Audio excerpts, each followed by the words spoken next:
नमस्कार बच्चों, बहुत बहुत स्वागत है आपका। आज हम लोग क्लास 12th जो बायोलॉजी में दूसरा चैप्टर पढ़ रहे थे उसी के आगे कंटिन्यू करने जा रहे हैं। हम लोगों ने लास्ट वीडियो में यह पढ़ा था पुष्पी पौधों में लैंगिक जनन, इस चैप्टर की शुरुआत करी थी। बहुत ही इम्पोर्टेंट चैप्टर और बहुत ही इंटरेस्टिंग चैप्टर है, तो बहुत ध्यान से समझना है। लास्ट वीडियो में हम लोगों ने यह पढ़ा था कि जो फ्लावरिंग प्लांट्स हैं यानी एंजियोस्पर्म जिसको कहते हैं, तो उसमें लैंगिक जनन, और उसमें हम लोगों ने यह देखा कि जो उसका मेल रिप्रोडक्टिव ऑर्गन है, फीमेल रिप्रोडक्टिव ऑर्गन है, या पूरा फ्लावर की डेफिनेशन हम लोगों ने पढ़ी थी। फिर हम लोगों ने यह देखा था कि फ्लावर के कितने पार्ट्स होते हैं, जिसमें कैलिक्स था, करोला था, एंड्रोशियम को मेल ऑर्गन और गैनीशियम को फीमेल ऑर्गन कहा गया था। तो ये सब बात हम लोगों ने पढ़ी थी। अब हम लोगों को आज पढ़ना क्या है, या इस चैप्टर में हम लोग को किस तरीके से आगे बढ़ना है। देखिए, हम लोगों ने यह तो पढ़ा, जाना, समझा कि भाई सेक्सुअल रिप्रोडक्शन जो होता है वो सेक्स के द्वारा होता है, यानी गैमीट्स के द्वारा होता है। अब बात यह है कि मेल ऑर्गन की बात हम लोगों ने कर ली, एंड्रोशियम, फीमेल ऑर्गन की बात कर ली, गैनीशियम एक मोटे तौर पर।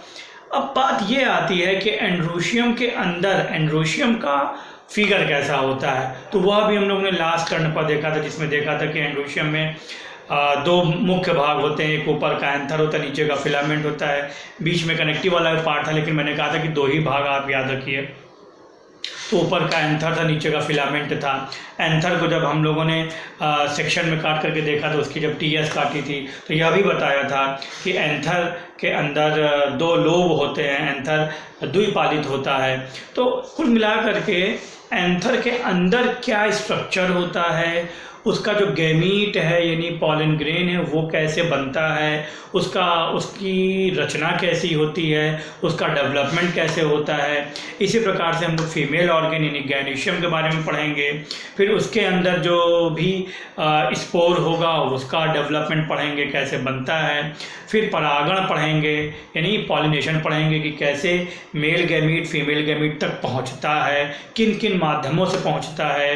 डिफरेंट टाइप्स पढ़ेंगे पॉलिनेशन के, ठीक है। उसमें और भी वृहद चीज़ें पढ़ेंगे कि कितने प्रकार होते हैं, फिर इसके क्या क्या मतलब लाभ होंगे, इसके क्या हानि होगी, वगैरह वगैरह पढ़ेंगे। फिर इसके बाद हम लोग फर्टिलाइजेशन पढ़ेंगे, किस प्रकार से फ्लावर में फर्टिलाइजेशन होता है। तो फर्टिलाइजेशन के बाद क्या होता है, पौधे में किस प्रकार से या फ्लावर में किस प्रकार से चेंजेज आते हैं, ये सब तमाम बातें। फिर उसी में हम लोग ये पढ़ेंगे कि किस प्रकार से फ्रूट का फॉर्मेशन होता है, फल का निर्माण होता है, फिर बीज का निर्माण कैसे होता है। ये सब तमाम बातें जब पढ़ लेंगे तो फाइनली हमारा ये चैप्टर कंप्लीट होगा। तो आइए, आज का जो टॉपिक है वो है एंड्रोशियम के बारे में और डिटेल से जानना। तो देखिए, लिखा हुआ है एंड्रोशियम में जो ऊपर का गोल टोपीनुमा भाग था उसको हम लोगों ने क्या कहा था, परागकोश यानी एंथर कहा था। बहुत अच्छे से ध्यान होगा कि मैंने बताया था कि, और अभी भी बोला 2 मिनट पहले, कि जो एंथर होता है वो द्विपालित होता है, तो 2 लोब का बना होता है। आप हमेशा ध्यान रखें, एंथर कैसा होता है, बाई लोब्ड होता है, द्विपालित होता है। पाली का मतलब भी मैंने बताया था कि इस प्रकार से, ठीक है, एक उंगली की तरफ हो गया पाली और एक अंगूठे की तरफ पाली, तो ये 2 पालियां बन गई। देखिए, ये 2 पालियां बन गई, ठीक है ना, एक ऊपर से एक नीचे से, तो 2 पाली बन जाती है। अब हर पाली में यानी अगर 2 पाली है तो एक पाली में यानी ऊपर की तरफ यानी इधर एक चैम्बर होगा, इधर एक चैम्बर होगा, इधर एक चैम्बर होगा, इधर एक चैम्बर होगा। तो ये बात बताई थी। तो देखिए क्या लिखा हुआ है, पॉइंट भी नोटेड। परागकोश एंथर 2 लोब का बना होता है। एंथर कैसा होता है, बाइलोब्ड होता है। एक लोब यानी एक पाली में 2 कोष्ठक दो कोष्ठक, दो कमरे, दो कक्ष, दो चैम्बर होगा, जिसे हम लोगों ने पॉलन सैक या पॉलन चैम्बर या माइक्रोस्पोरेंजिया नाम दिया था। ठीक है, पॉलन सैक यानी पराग कक्ष, ठीक है, पराग चैम्बर, पराग कोष्ठक, और माइक्रोस्पोरेंजिया की हिंदी सूक्ष्म बीजाणुधानी, सूक्ष्म बीजाणुधानी। ठीक है ना, तो ये हो गया। तो क्या याद हुआ आपको, क्या समझ में आया? एंथर बाइलोब्ड होता है, यानी दो पाली का बना होता है। अब एक पाली में दो कोष्ठक होते हैं, इसलिए पूरे एंथर में कितने कोष्ठक होंगे? 4 कोष्ठक होंगे, जिन्हें पॉलन सैक या पॉलन चैम्बर या माइक्रोस्पोरेंजिया कहा जाएगा। अगर एक की बात करेंगे माइक्रोस्पोरेंजियम कहेंगे, सिंगुलर है माइक्रोस्पोरेंजियम, माइक्रोस्पोरेंजिया प्लूरल, राइट। इतनी बात समझ गए। अब एक पराग कोश की टीएस का चित्र देखने जा रहे हैं, जो आपकी किताब में है, उसी को हम यहाँ पर दिखाएंगे। क्या? पराग कोश की टीएस।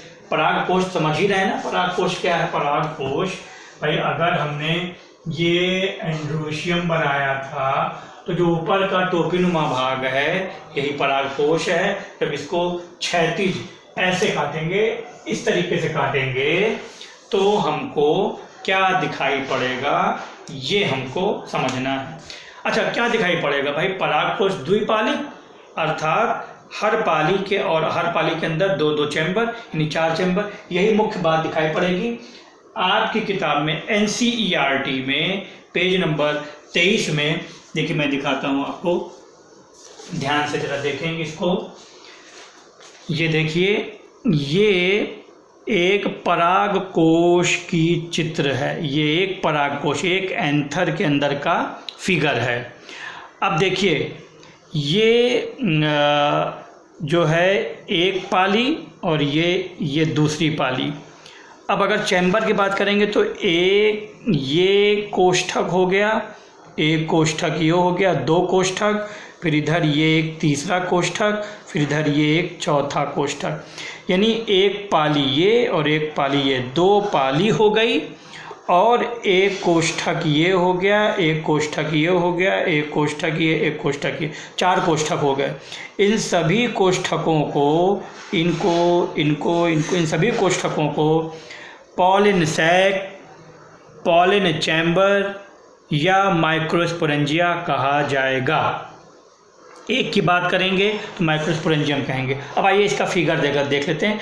इसमें नामांकन नहीं है आपकी किताब में, लेकिन मैंने नामांकन करके आपको बताया, और इसको आप मतलब नामांकन उतार लीजिएगा वीडियो को पॉज करके, या फिर हम इसका फ़ोटो भेज देंगे। देखिए, सबसे ऊपर की जो बाहरी लेयर होती है, हमेशा आप ध्यान रखिए, आपको पता भी होगा, सबसे बाहरी की लेयर को क्या बोलते हैं? एपिडर्मिस। डर्म माने परत, एपी माने बाहर, तो सबसे बाहर की परत को एपिडर्मिस कहते हैं।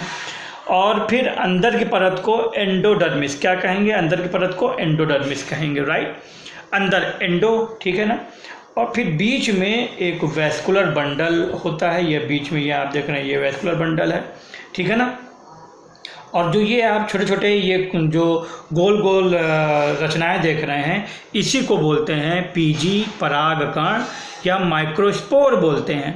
और जो यहाँ पर ये फटा हुआ हिस्सा जो देख रहे हैं, ये पाली, और यहीं पर इसी को हम बोलते हैं, जहाँ पर थोड़ा सा ये फट जाता है, ये डेहिसेंस, यानी कि क्या बोलते हैं उसको, प्रकीर्णित परागकण की रचना है, यानी जब वो डेहिसेंस, यानी जब वो फूट जाता है, तो जहाँ से ये फूटता है इसको हम स्टोमियम बोलते हैं। क्या बोलते हैं? स्टोमियम, ठीक है ना।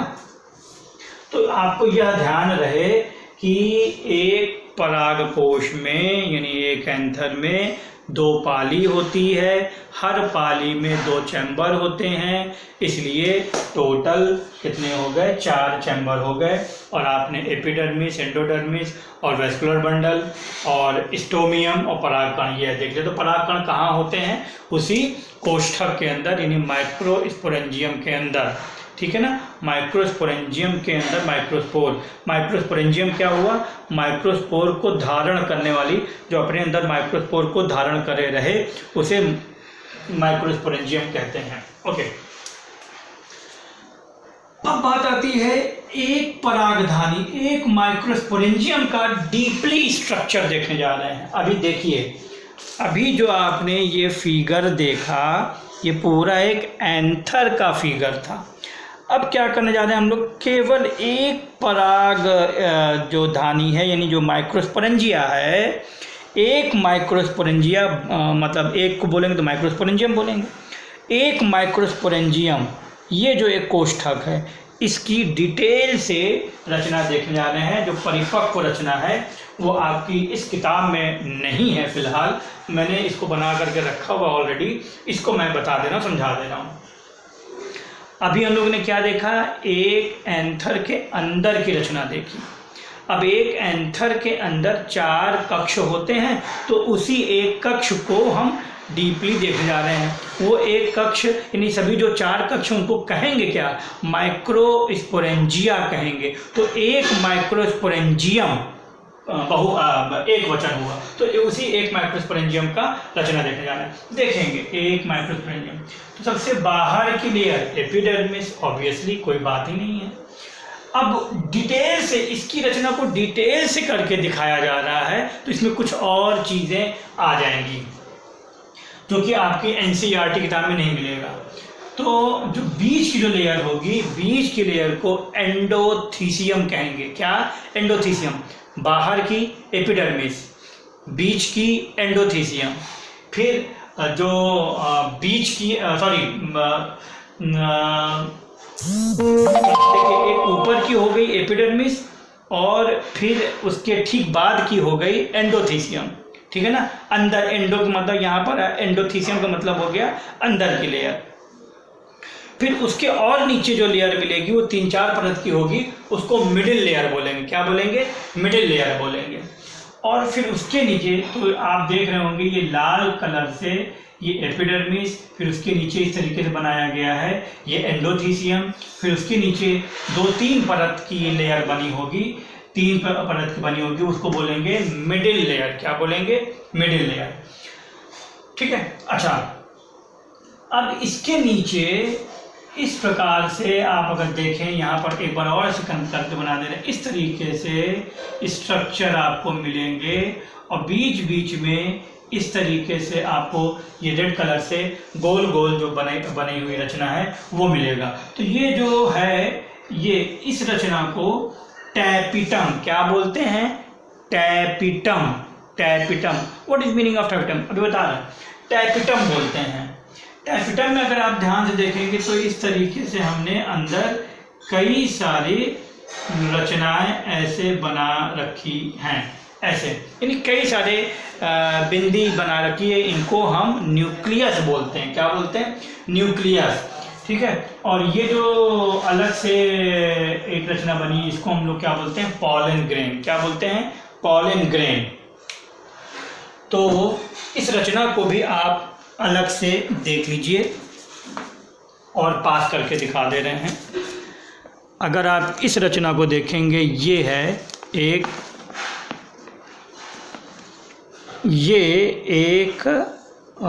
माइक्रोस्पोरेंजियम का फिगर।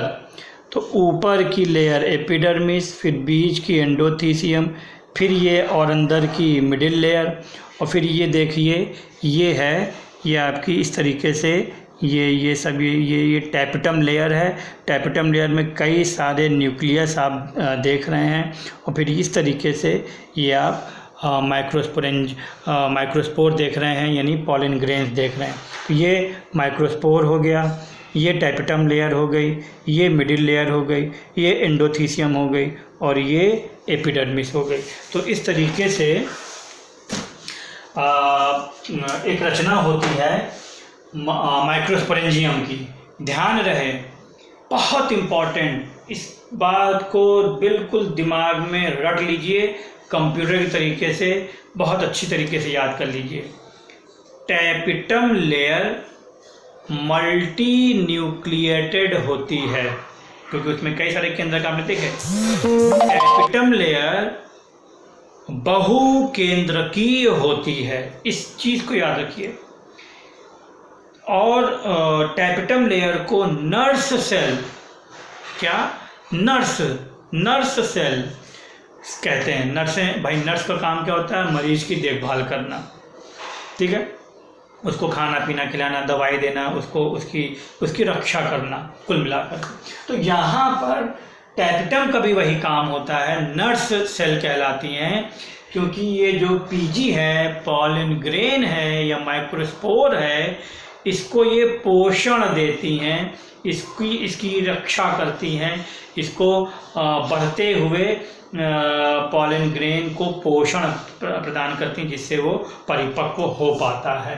तो टैपेटम का यह काम है। तो टैपेटम लेयर जो है वो मल्टी न्यूक्लिएटेड बहुकेंद्रकीय होती है और नर्स सेल कहलाती है। ये इतनी बातें होंगी। तो हम लोगों ने क्या देखा? हम लोगों ने एंथर की बात समझी। एंथर को जब हम लोगों ने टीएस काटी तो उसमें हमको 2 पाली दिखाई पड़ी। उस 2 पाली के अंदर, हर पाली के अंदर 2-2 चैम्बर दिखाई पड़े, जिसे हम लोगों ने माइक्रोस्पोरेंजियम कहा।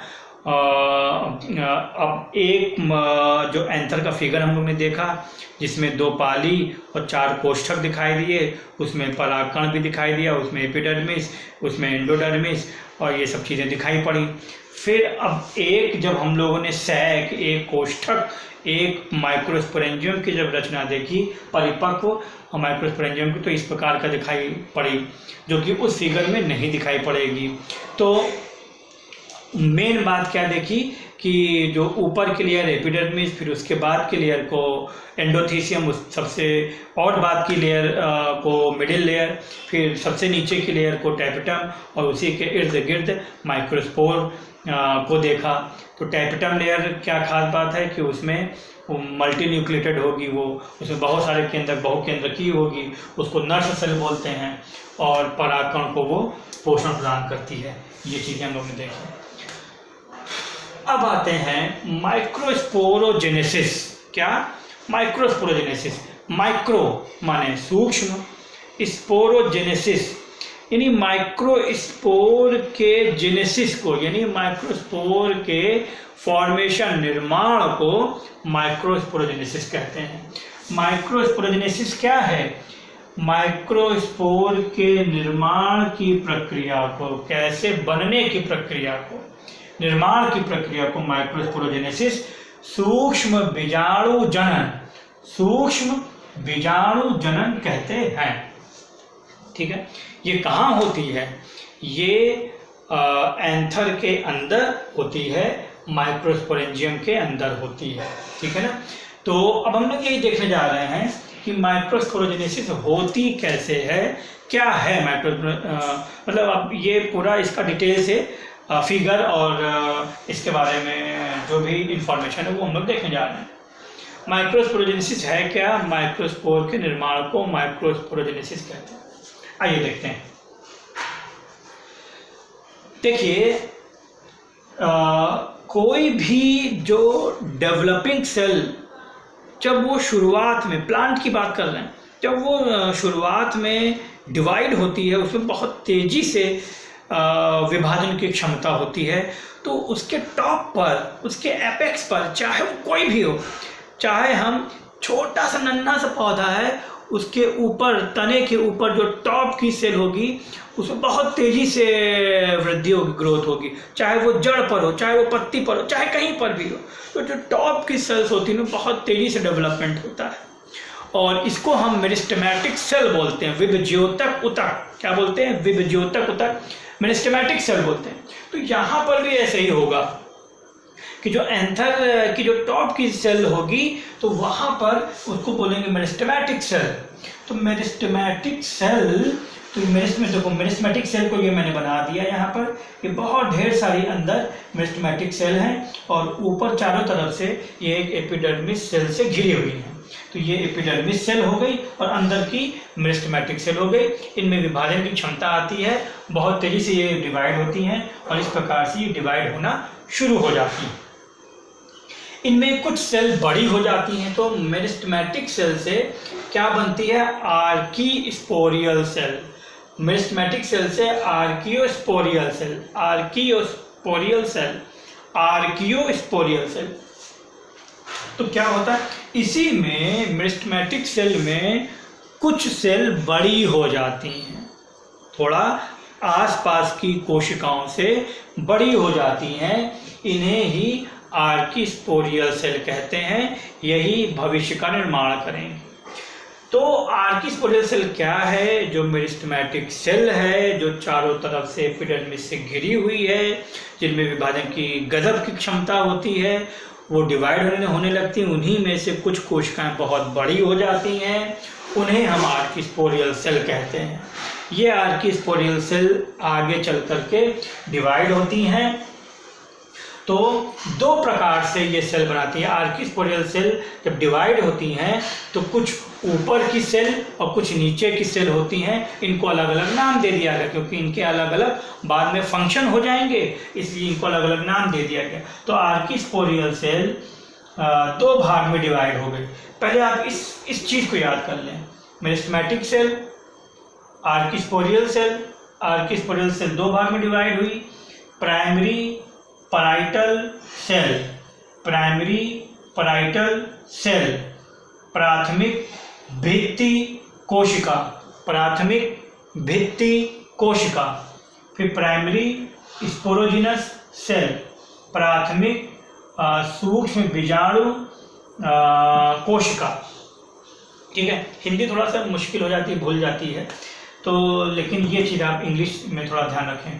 Primary parietal cell, primary sporogenous cell.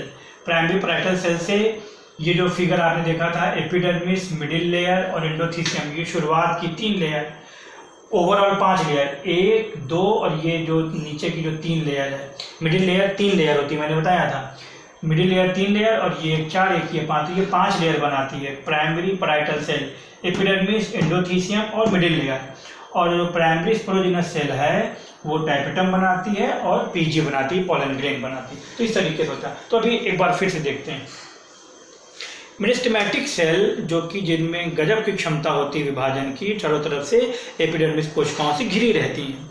ये कोशिकाएं, इन कोशिकाओं में से कुछ कोशिकाएं बड़ी हो जाती हैं अपने आसपास की कोशिकाओं से, इन्हें आर्किस्पोरियल सेल बोलते हैं। आर्किस्पोरियल सेल डिवाइड होती हैं और दो भागों में बढ़ जाती हैं, एक ऊपर की ओर, आगे की ओर, एक ये आगे की ओर, एक अंदर की ओर, यानी एक ऊपर की ओर तो एक नीचे की ओर। तो ऊपर की ओर की जो कोशिकाएं होती हैं उन्हें प्राइमरी पैराइटल सेल बोलते हैं, और जो अंदर की ओर की कोशिकाएं होती हैं उन्हें हम प्राइमरी स्पोरोजिनस सेल बोलते हैं। तो प्राइमरी पैराइटल सेल जो कि बाद में धीरे धीरे डिवाइड होते हुए फिर एपिडर्मिस बनाएगी, कुछ दूसरी कोशिकाएं एंडोथीसियम बनाएंगी, मिडिल लेयर बनाएंगी। तो ये 5 लेयर निर्माण करती हैं, ठीक है ना।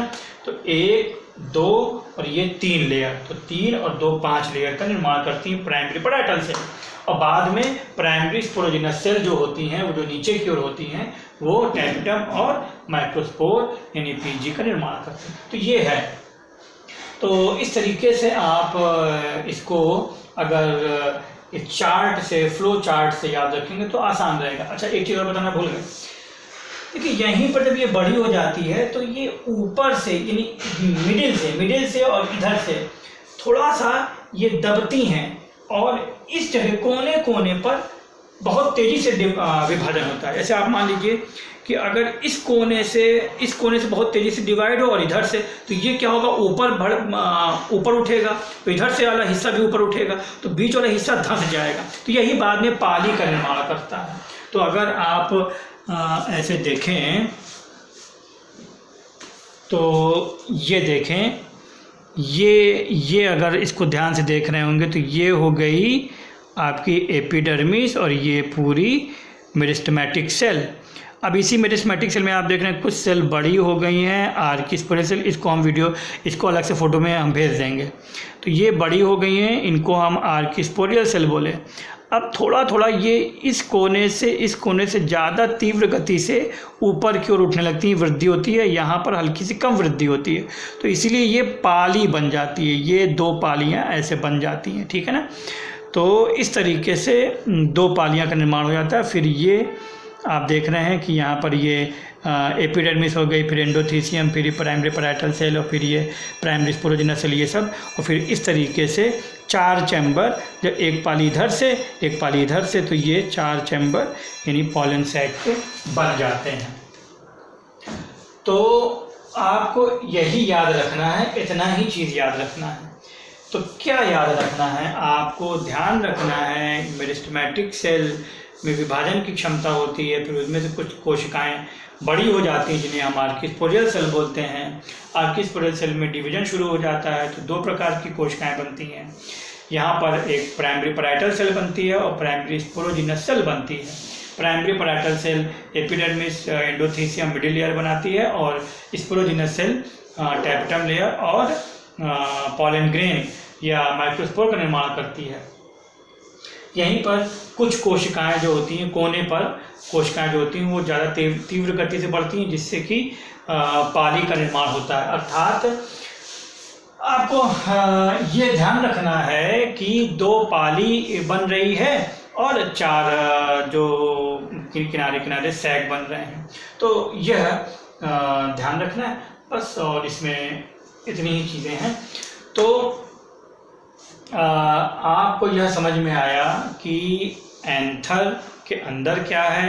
एंथर 2 लोब का बना है, हर लोब के अंदर 2 कोष्ठक हैं जिनको हम पॉलन सैक, पॉलन चैम्बर या माइक्रोस्पोरेंजियम कहा गया।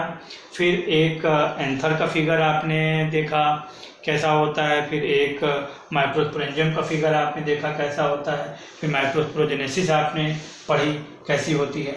तो ये सब चीज़ें हम लोगों ने आज देख ली, और इसमें अगर कोई डाउट होगा तो आप पूछ लीजिएगा।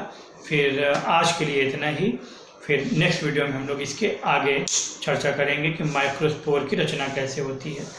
तो बनाया है, लेकिन अभी अब ज़्यादा बर्डन हो जाता है तो ज़्यादा वीडियो भी बहुत लोड होने में दिक्कत होती है। तो आज के लिए इतना ही। बहुत बहुत धन्यवाद। नमस्कार।